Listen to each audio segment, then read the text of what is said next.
యుద్ధం మిగిలే ఉన్నది ఆర్మూరులోన, సిద్ధం గమ్మన్నాడు మన రాకేశల్లా.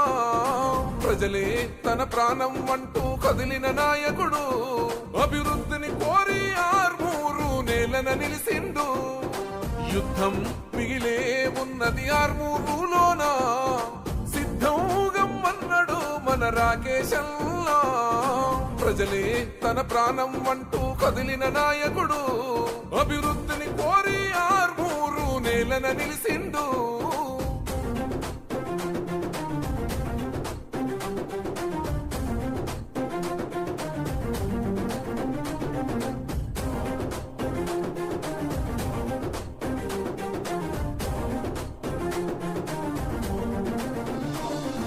లంకాపూరు గడ్డ మీద ఓ పొద్దై పొడిసిండు, కన్ను మూసిన తల్లిని చూసి కొలత చెందినాడు. కష్టాలను ఇష్టంగా ఎదురీది ఎదుగుతుండు, సంకల్పంతో ప్రజాభివృద్ధికి పాటు పడుతూ ఉండు. సమాజమే లక్ష్యం అంటూ అడుగులు వేస్తుండు, సమాజమే